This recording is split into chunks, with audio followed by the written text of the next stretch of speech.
The door slammed shut behind me, the echo ringing like a gunshot in my ears. I stood on the porch of the house I'd grown up in, my duffel bag slung over my shoulder. The weight of my father's words crushing me more than the bag ever could. You're a failure.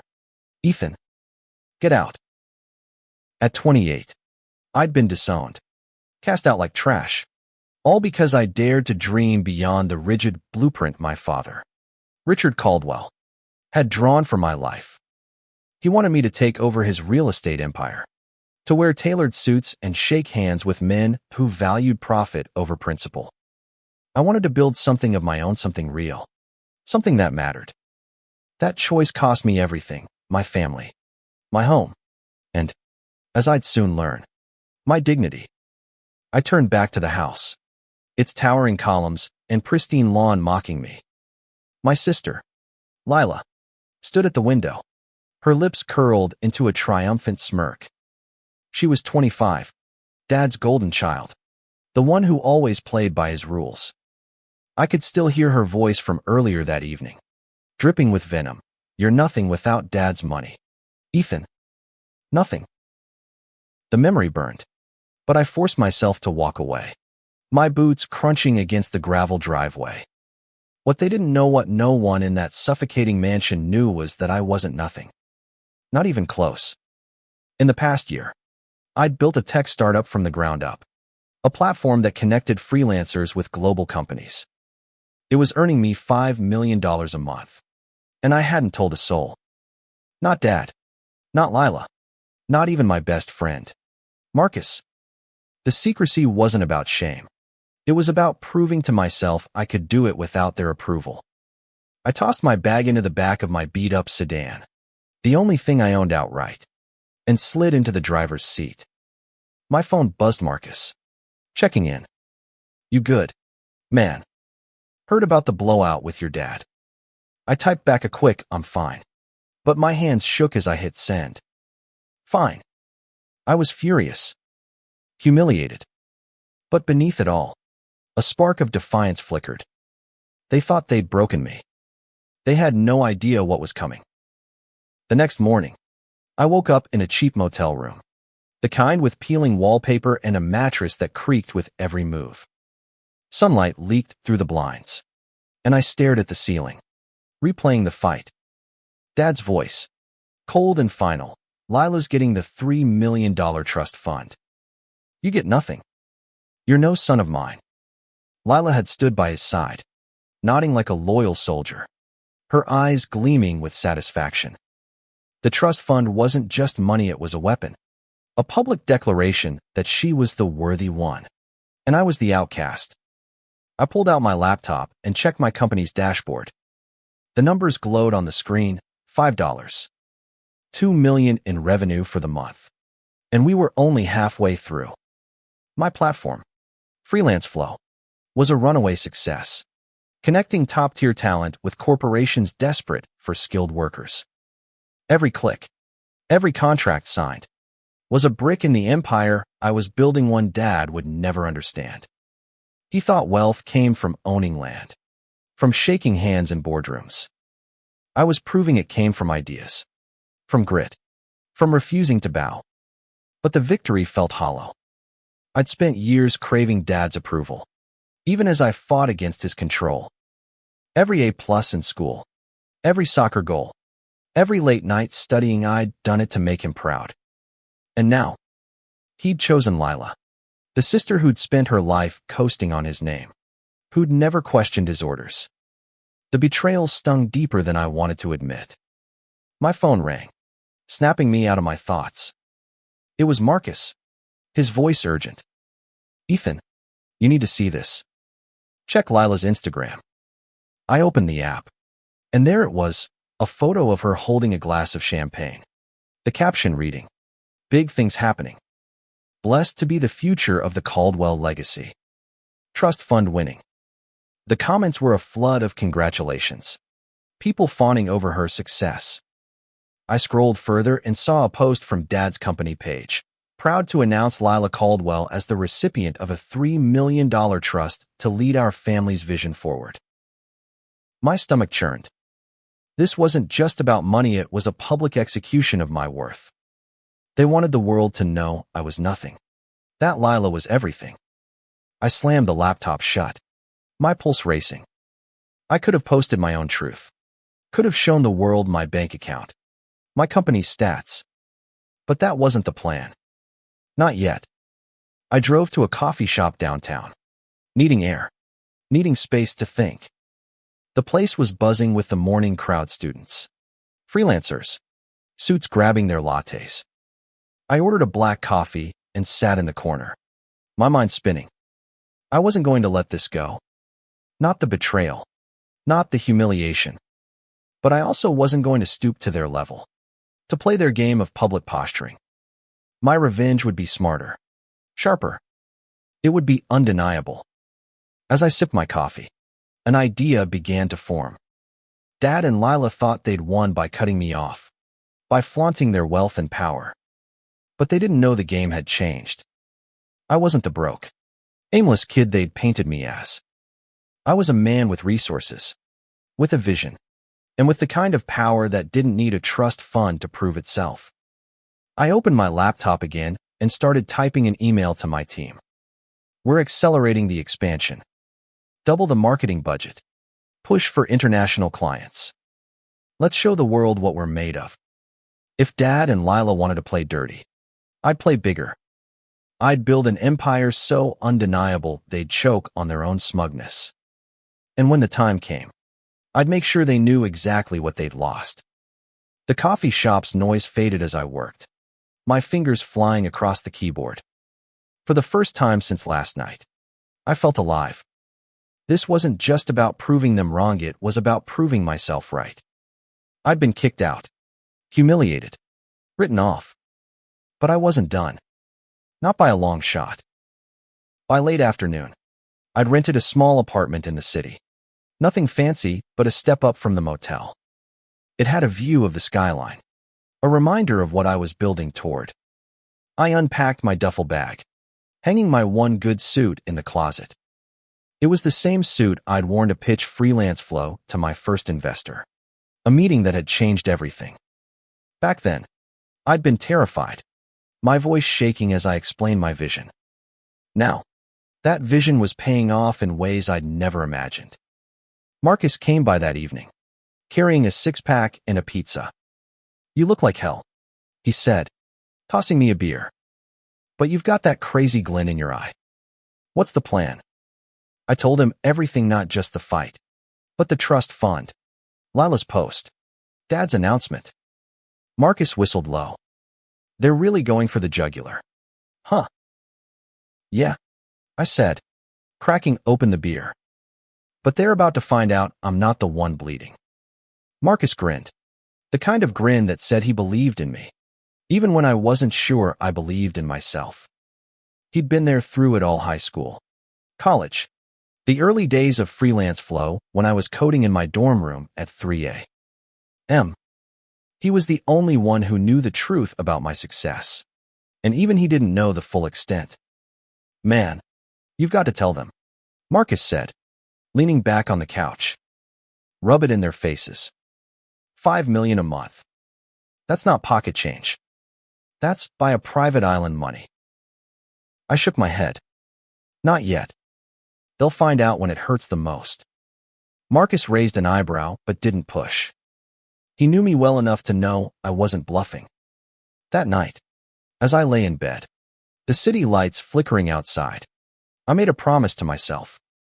Dad and Lila thought they could bury me with their money, their status, their cruel little game. But I was going to rise higher, stronger, and on my own terms. This was just the beginning. The next week was a blur of meetings, emails, and late-night coding sessions. Freelance Flow was growing faster than I'd anticipated, with new clients signing on from Europe and Asia. My team was small but fierce, 10 people who believed in the mission as much as I did. We were lean, scrappy, and unstoppable. Every contract we landed felt like a jab at Dad's empire, a reminder that I didn't need his name to succeed. But the sting of his rejection lingered.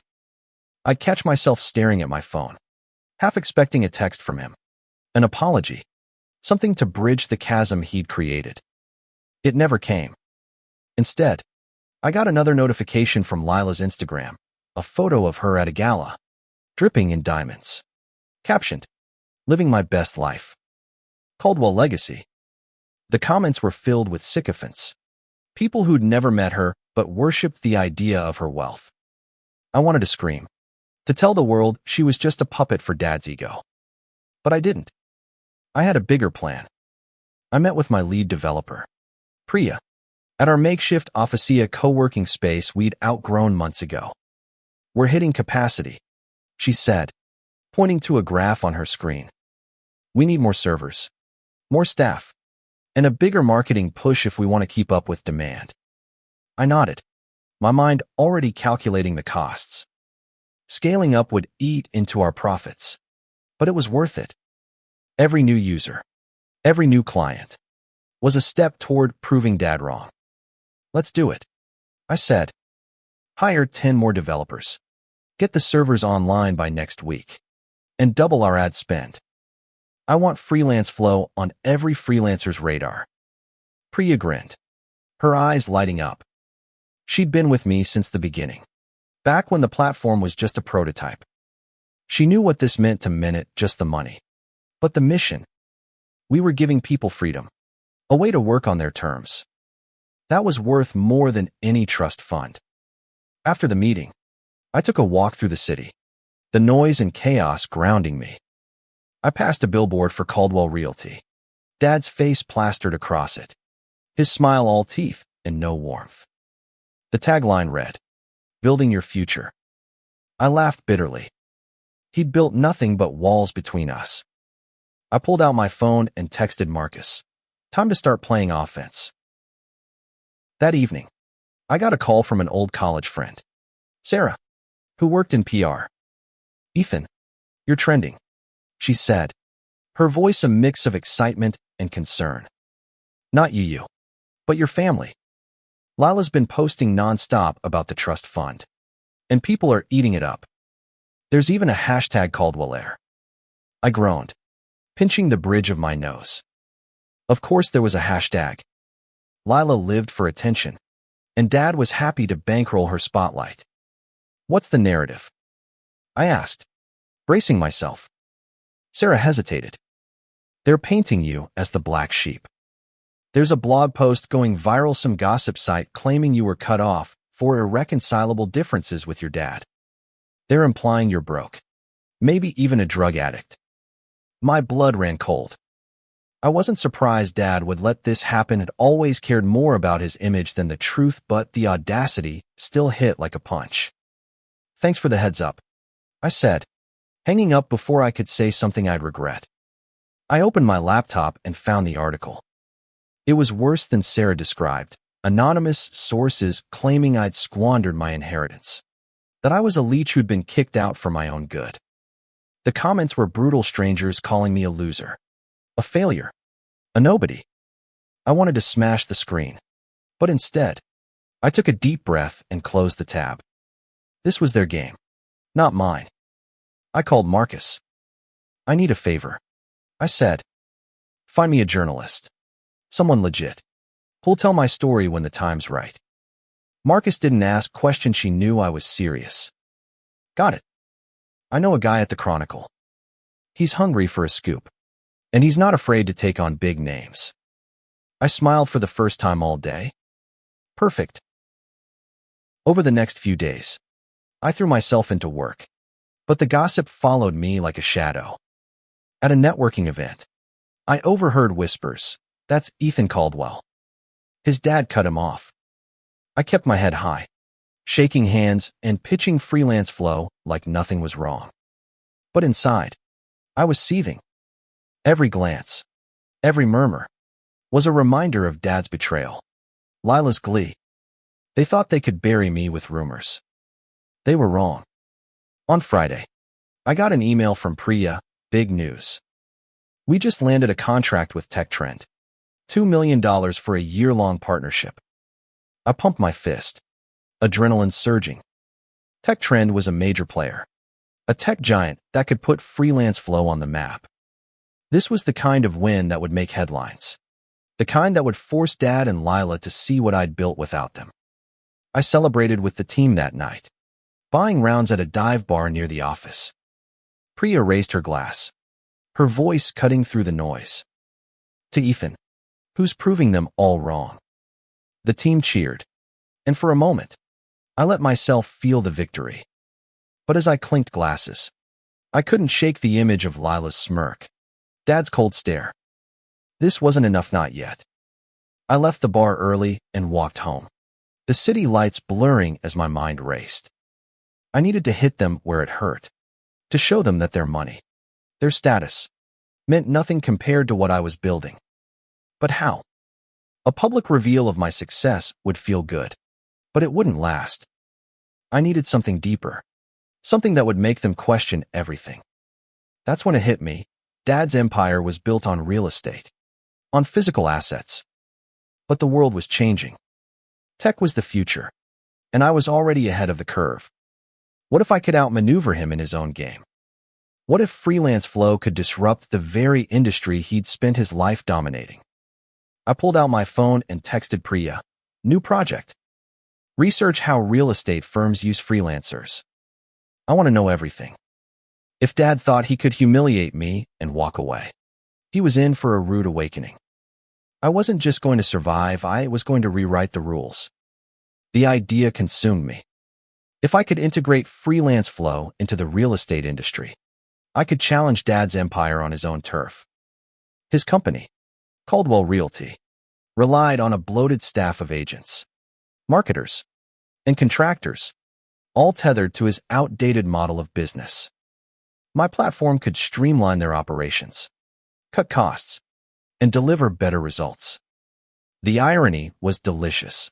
I'd use my success to expose his weaknesses, all while staying one step ahead. I spent the next week diving into research, working late into the night. Priya and the team pulled data on how real estate firms were struggling with high overhead and inconsistent labor. Freelancers were already disrupting industries like tech and media. Why not real estate? We could offer virtual tours, AI-driven market analysis, even freelance architects for custom projects. The possibilities were endless, and every one of them felt like a dagger aimed at Dad's legacy. But even as I planned, the gossip grew louder. Lila's social media was a constant assault, each post more brazen than the last. One showed her posing in front of a new Porsche, captioned, "Trust fund perks. Living the dream." Another was a video of her at Dad's office, sitting at his desk like she owned it. The comments were a mix of awe and envy, people calling her an inspiration. I wanted to laugh. Inspiration? She was a prop, nothing more. Then came the call that changed everything. It was Sarah, her voice tight with urgency. "Ethan, you need to see this. Your dad's holding a press conference tomorrow. He's announcing Lila as the new face of Caldwell Realty." My heart sank. This wasn't just a trust fund, it was a coronation. Dad was handing her the keys to his kingdom, publicly cementing her as his heir. And me? I was the footnote, the failure he'd erased. I thanked Sarah and hung up, my mind racing. The press conference was a chance to strike, to make a move they wouldn't see coming. But I needed to be smart, not reckless. A public stunt would feel good, but it would burn out fast. I needed something that would hit Dad and Lila where it hurt, their pride, their legacy, their belief that they were untouchable. I called Marcus. "I need your journalist friend. Now." He didn't hesitate. "I'll set up a meeting. What's the angle?" I leaned back in my chair, staring at the city skyline. "The truth," I said, "but not all of it.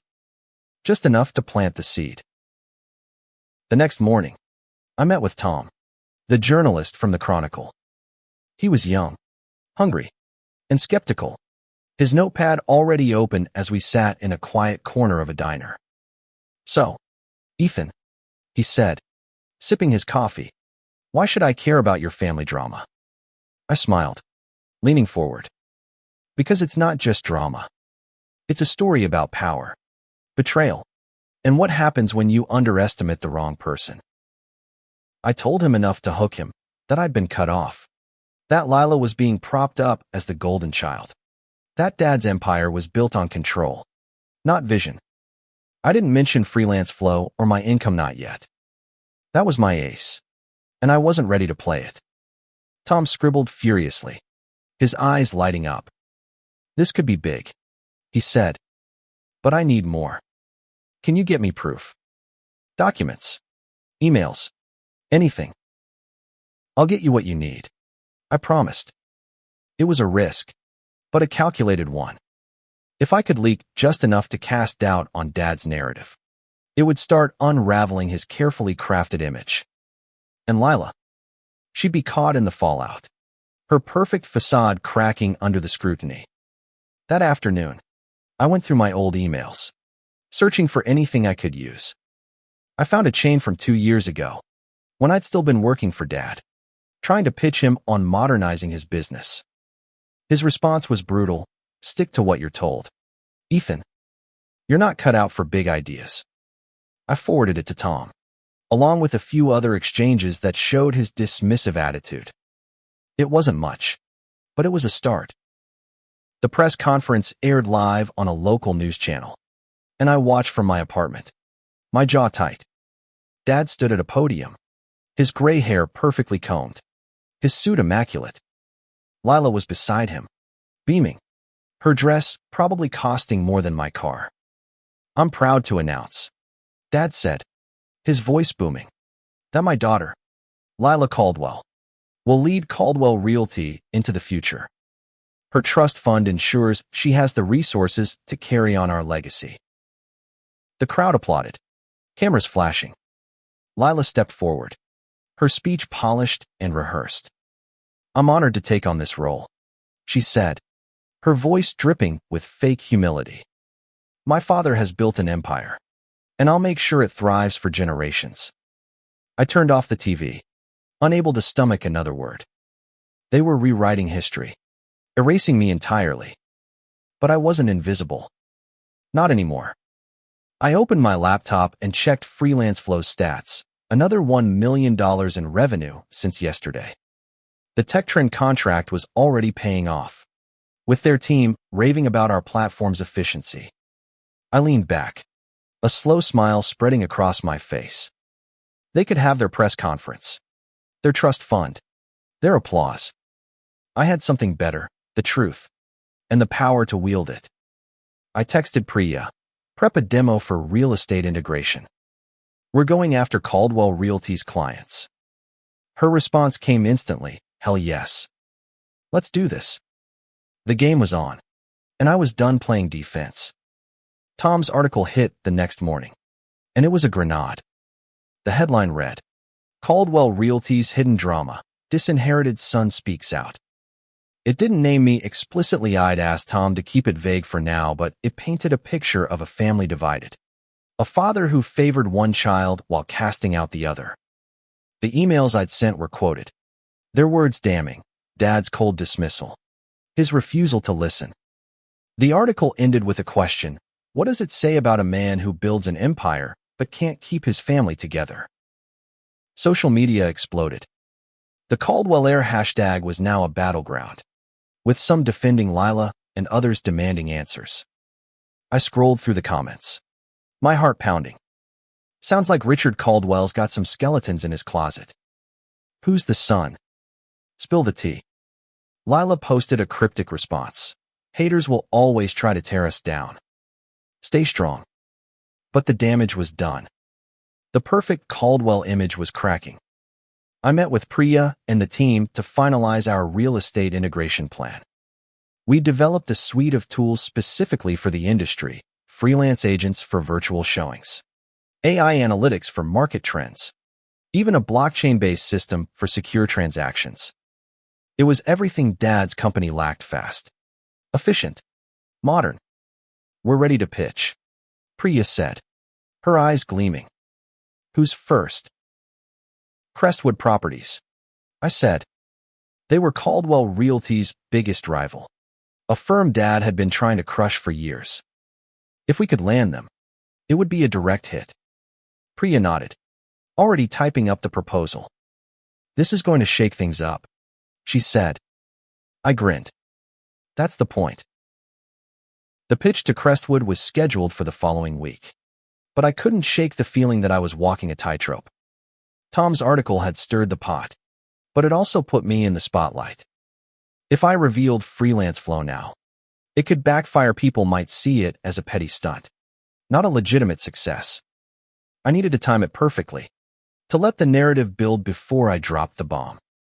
That night, Marcus came over, his laptop open to a gossip blog.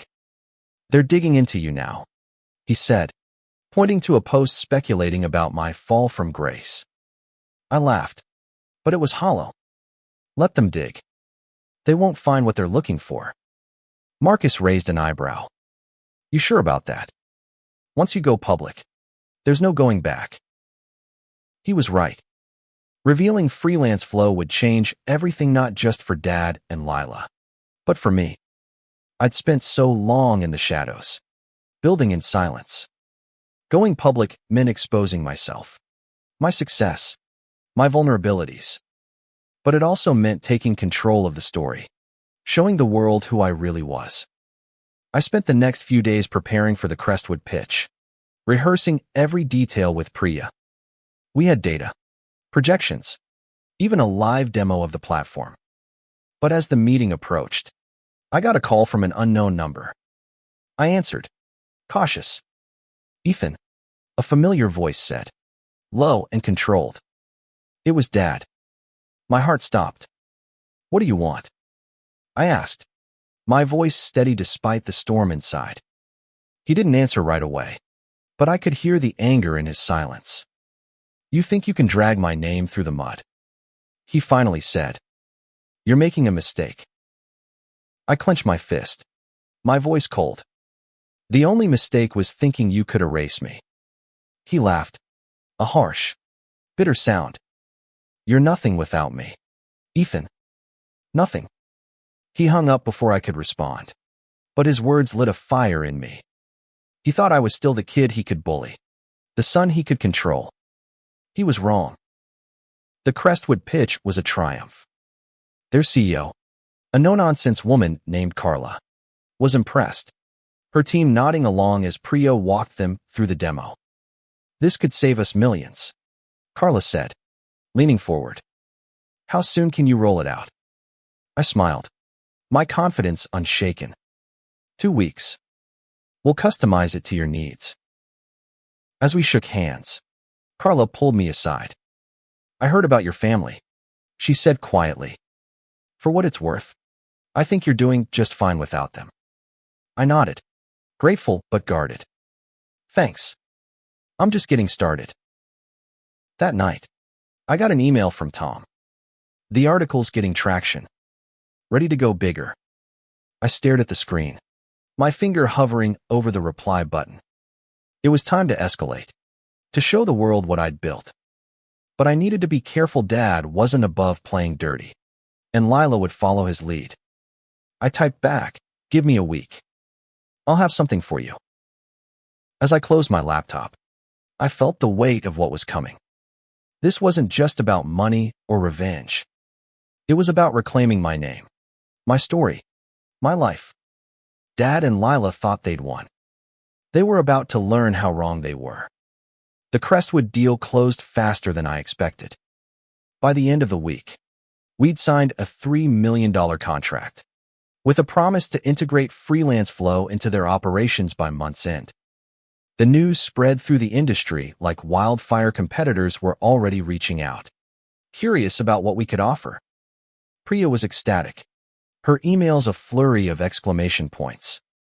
We're taking over, Ethan. Next stop, global domination. But even as the wins piled up, I couldn't shake Dad's call. His voice, that cold, dismissive laugh, played on a loop in my head. He'd always known how to get under my skin, to make me feel small. I was done letting him. I called Tom and told him to start digging deeper into Dad's business practices, his tax records, Anything that could expose the cracks in his empire. Be careful, Tom warned. Richard Caldwell's got friends in high places. I didn't care. Let them come. Lila, meanwhile, was doubling down. Her latest post was a video tour of a penthouse she'd bought with her trust fund. Her voice sugary as she gushed about manifesting her dreams. The comments were split, half fawning, half skeptical. Where's your brother in all this? One user asked. Lila's response was a heart emoji and a vague, focusing on positivity. I rolled my eyes. She was dodging, but the questions were mounting.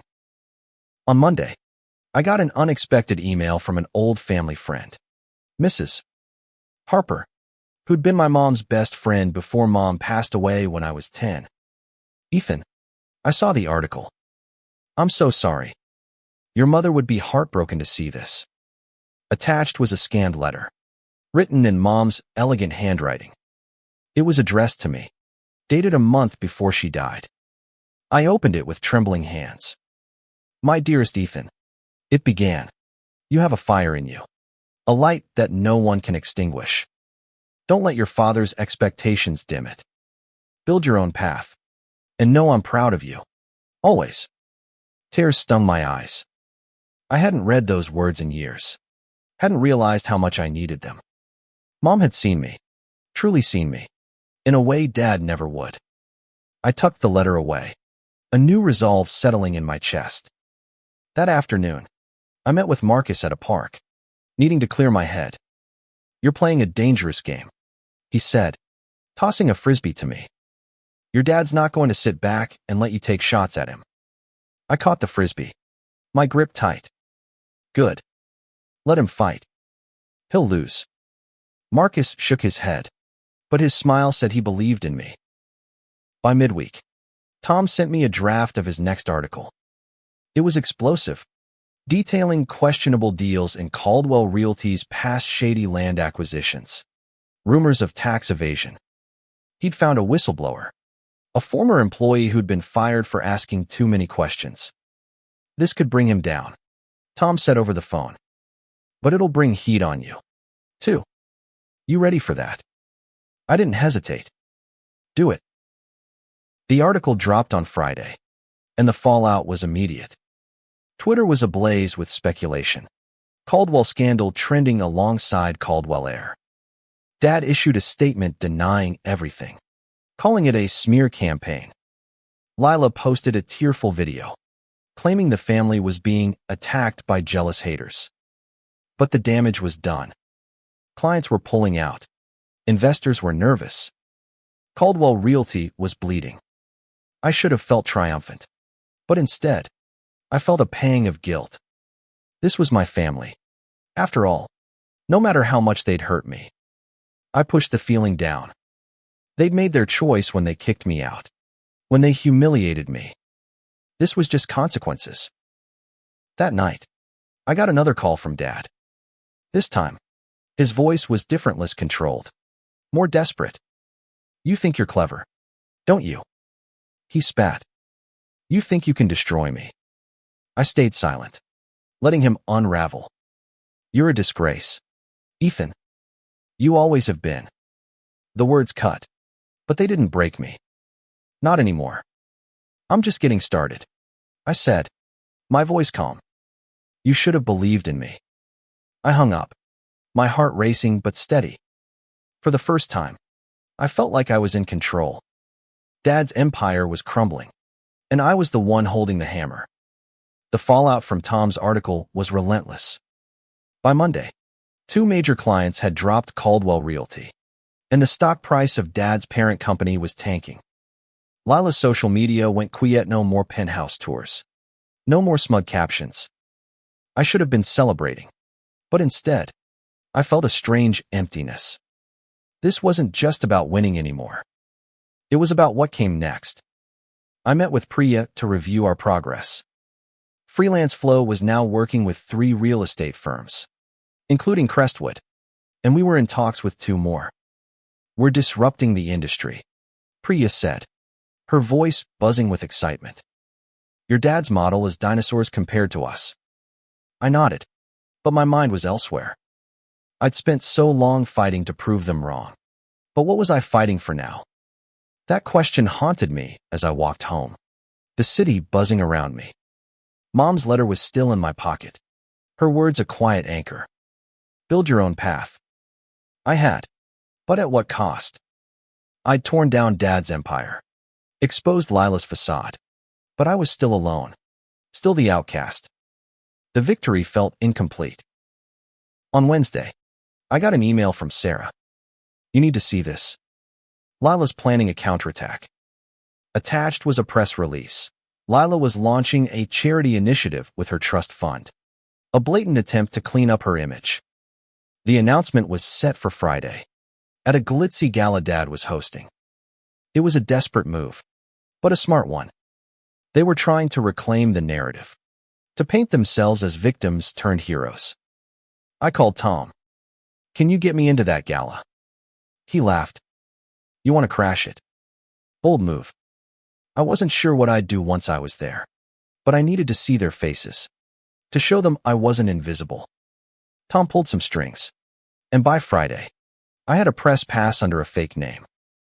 The gala was everything I expected: chandeliers, champagne, people in designer clothes pretending to care about charity. I spotted Lila at the center of it all, her smile forced, her eyes darting nervously. Dad was nearby, shaking hands, his face a mask of confidence. But I could see the cracks the way his jaw tightened, the way Lila's hands trembled as she spoke. I stayed in the shadows, watching as Lila took the stage. Tonight, she said, her voice amplified, I'm proud to announce the Caldwell Foundation, funded by my trust. We'll rebuild communities, starting with those my family has served for decades. The crowd applauded, but I could hear the murmurs, the skepticism. Tom's articles had done their job. Then I saw my chance. During the Q&A, I stepped forward, my press pass dangling. Ethan Caldwell, freelance journalist, I said, my voice steady. The room went silent, Lila's face paling. Dad's eyes locked onto mine, his expression a mix of shock and fury. My question is for Lila. I continued. How do you justify accepting a $3 million trust fund while your brother was disowned for pursuing his own dreams? The crowd gasped. Lila stammered, her composure crumbling. That's not true, she said, but her voice betrayed her. Dad stepped forward, his face red. This is not the place for personal attacks, he barked. I smiled. Calm. It's not an attack. It's a question. I turned and walked out, the room erupting behind me. The gala stunt made headlines. Disinherited son confronts family at charity gala. One outlet screamed. Social media was a frenzy, with Caldwell scandal trending higher than ever. I'd planned to reveal freelance flow that night, but something stopped me. It wasn't the right moment. Not yet. Instead, I focused on the platform. We rolled out the real estate tools to our new clients, and the results were staggering. Crestwood reported a 20% increase in efficiency within days. Word spread, and soon, we were fielding calls from firms across the country. Freelance flow wasn't just a success, it was a revolution. But the victory was bittersweet. Late that night, I got a text from Mrs. Harper. Your mother would be proud, but she'd also want you to find peace. Her words hit hard. I'd spent so long fighting, so long proving myself. Maybe it was time to let go not of the fight, but of the anger. The gala stunt changed everything. By morning, the story was everywhere: TV, blogs, even international outlets. Lila's charity launch was overshadowed, her foundation labeled a PR stunt. Dad's company was hemorrhaging clients, and whispers of a federal investigation into his business practices were growing louder. I should have felt vindicated, but instead, I felt hollow. I'd won, but at what cost? I met with Priya and the team to plan our next move. Freelance Flow was now valued at over $500 million. with investors circling like sharks. We could go public, Priya said, her eyes gleaming. Or we could keep growing. Take over every industry your dad's ever touched. I laughed, but the idea lingered. Why stop at real estate? We could disrupt finance, hospitality, anything built on outdated systems. But first, I had to face the truth. I called Tom and told him everything. Freelance flow. The $5 million a month. The vision that had carried me through the darkest days. This is your moment, he said. Let me break the story. I agreed, but with one condition: no gloating. I didn't want to just humiliate Dad and Lila. I wanted to inspire others, to show what was possible when you believed in yourself. Tom's final article was a masterpiece, published in the Chronicle. It was titled, From Disinherited to Disruptor, Ethan Caldwell's $500 million Empire. It detailed my journey, from the night I was kicked out to the rise of freelance flow. It included quotes from Priya, Marcus, even Carla from Crestwood, all praising the platform's impact. The article ended with a line from Mom's letter: build your own path. And know I'm proud of you. Always. The response was overwhelming. My inbox flooded with messages, congratulations, interview requests, even apologies from people who'd believed the gossip. Ethan Caldwell trended higher than Caldwell Scandal, with users sharing their own stories of overcoming rejection. I read every one, my heart swelling. This was bigger than me, bigger than revenge. Lila called that afternoon, her voice shaking. You've ruined everything, she said. Dad's a mess. The company's falling apart. Are you happy now? I took a deep breath, Mom's letter in my pocket. I didn't do this to ruin you, I said. I did it to build something better. She hung up, but her words stayed with me. Was I happy? Not entirely, but I was free. A week later, I got an unexpected visitor, Dad. He showed up at my apartment, his face haggard, his suit wrinkled. You've made your point, he said, his voice low. What do you want? I looked at him, the man who'd shaped my life with his demands, his rejection. For the first time, I didn't see a giant, just a man, flawed and broken. I don't want anything from you, I said. I never did. I just wanted you to see me.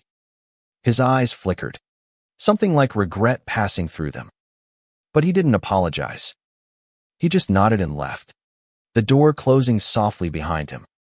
I stood there, alone, but not empty. I'd built something real, something that mattered. Freelance flow was changing lives, giving people the freedom I'd fought for. And Mom's words were true. I'd built my own path, and it was enough. Months later, I stood on a stage at a tech conference, sharing Freelance Flow's story with thousands. The applause was deafening, but it was the faces in the crowd, hopeful, inspired, that stayed with me. I'd lost a family, but I'd gained a purpose. Dad's empire was a shadow of what it had been, and Lila had faded from the spotlight. But I didn't need their downfall to feel whole. I ended my speech with a promise: no matter where you come from, no matter who counts you out, you can build something extraordinary. Don't let anyone tell you otherwise.